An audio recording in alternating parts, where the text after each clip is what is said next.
जब किसी को कोई गंभीर चोट लगती है तो हमारा शरीर बस चुपचाप देखता नहीं रहता, बिल्कुल नहीं। वो तो फौरन ही एक बहुत ही कॉम्प्लेक्स, एक बहुत ही सधा हुआ जवाबी हमला शुरू कर देता है। तो चलिए समझते हैं कि ये पूरी इमरजेंसी रिस्पॉन्स की प्रक्रिया आखिर काम करती कैसे है। तो सवाल यही है कि जब शरीर पर कोई बड़ा हमला होता है, कोई गहरी चोट पहुंचती है, तो वो अपनी सुरक्षा के लिए ये सब कुछ, ये पूरी योजना कैसे बनाता है? इस पूरी प्रक्रिया का कमांडर आखिर है कौन? देखिए, इस पूरी कहानी को हम 5 हिस्सों में समझेंगे। शुरुआत करेंगे चोट के पहले अलार्म से, फिर देखेंगे कि कैसे हमारा दिमाग कंट्रोल अपने हाथ में लेता है। इसके बाद हम हार्मोन्स के सैलाब और कोशिकाओं के अंदर चल रही लड़ाई को जानेंगे, और आखिर में ये भी देखेंगे कि जब ये पूरा सिस्टम गड़बड़ा जाता है तो होता क्या है। ठीक है, तो चलिए अब इसमें सीधे उतरते हैं। ये कहानी शुरू होती है ठीक उसी जगह से जहां चोट लगी है, जहां सबसे पहले कुछ केमिकल सिग्नल्स, कुछ मॉलिक्यूलर सायरेंस बजना शुरू होते हैं। जैसे ही शरीर की कोशिकाएं टूटती हैं, वो मानो मदद के लिए चिल्लाने लगती हैं। वो कुछ खास तरह के मॉलिक्यूल छोड़ती हैं जो एक फ्लेयर गन की तरह काम करते हैं। ये पूरे शरीर के लिए एक सिग्नल होता है कि कहीं कुछ बहुत गड़बड़ हो गई है। और इस अलार्म सिस्टम का एक मेन प्लेयर है सी रिएक्टिव प्रोटीन, यानी सीआरपी। जैसे ही लिवर को सूजन यानी इन्फ्लेमेशन का पता चलता है, वो इसे बनाना शुरू कर देता है। डॉक्टरों के लिए ये सूजन का एक बहुत बड़ा और जरूरी मार्कर होता है। और ये अलार्म कितना तेज होता है, जरा सोचिए। चोट लगने के बाद खून में सीआरपी का लेवल 1000 गुना से भी ज्यादा, जी हाँ, 1000 गुना से भी ज्यादा बढ़ सकता है। इससे अंदाजा लगाया जा सकता है कि शरीर इस खतरे को कितनी ज्यादा गंभीरता से लेता है। तो लोकल अलार्म बजने के बाद अब कमांड जाती है सेंट्रल कमांड सेंटर, यानी हमारे दिमाग के पास। चलिए देखते हैं कि दिमाग इस पूरे संकट को मैनेज कैसे करता है। हमारा दिमाग एक बहुत ही शानदार सिस्टम का इस्तेमाल करता है जिसे कहते हैं इन्फ्लेमेटरी रिफ्लेक्स। इसको दिमाग और चोट वाली जगह के बीच एक हॉटलाइन की तरह समझिए, जिसके जरिए दिमाग काफी दूर बैठे बैठे ही सूजन को कम या ज्यादा कर सकता है। तो ये काम करता है 4 आसान स्टेप्स में। सबसे पहले नसें दिमाग तक सूजन का सिग्नल पहुंचाती हैं। फिर दिमाग उस जानकारी को प्रोसेस करता है। इसके बाद दिमाग वेगस नर्व के जरिए एक कमांड वापस भेजता है, और आखिर में एसिटाइल कोलिन नाम का एक केमिकल छोड़ा जाता है जो सूजन को कंट्रोल में लाता है। अब दिमाग के डायरेक्ट कंट्रोल से आगे बढ़कर देखते हैं उस हार्मोनल रिस्पॉन्स को जो पूरे शरीर को एक साथ इस संकट की स्थिति के लिए तैयार करता है। इस रिस्पॉन्स का मेन हाईवे है HPA एक्सिस।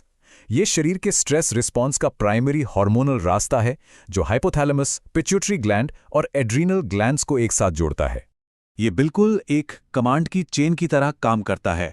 हाइपोथैलेमस CRH छोड़ता है, ये CRH पिट्यूटरी ग्लैंड को ACTH छोड़ने के लिए कहता है, और फिर ACTH एड्रीनल ग्लैंड्स को कॉर्टिसोल जारी करने का ऑर्डर देता है। और इस कहानी का एक बड़ा हीरो है कोर्टिसोल। ये सूजन से लड़ने वाला एक सुपर एजेंट है। ये सीधा कोशिकाओं के अंदर घुसकर उनके DNA पर असर डालता है, मतलब सूजन बढ़ाने वाले जीन्स को बंद कर देता है और सूजन घटाने वाले जीन्स को चालू कर देता है। तो हमारे शरीर के पास ना स्ट्रेस से निपटने के 2 हथियार हैं, बिल्कुल कछुए और खरगोश की तरह।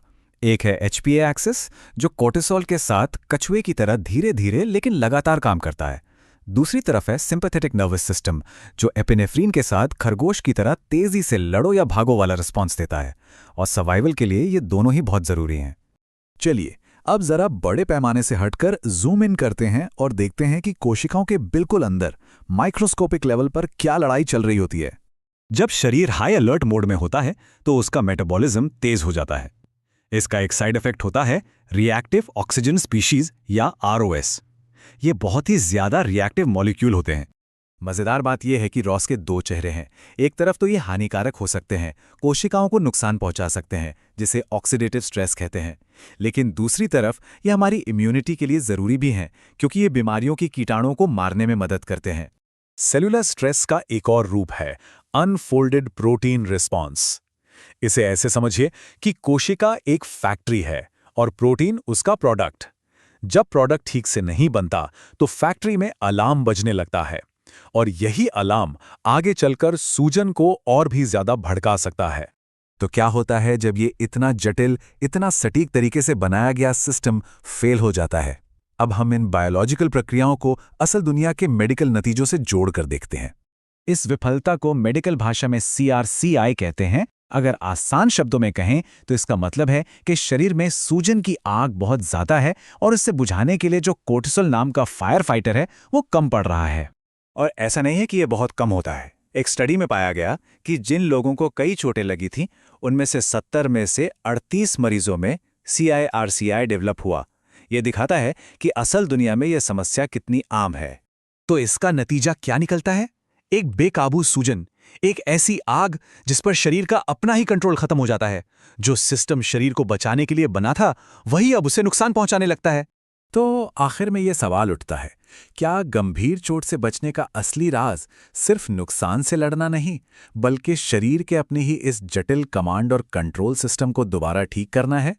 शायद असली लड़ाई बाहर नहीं, बल्कि हमारे अंदर ही है।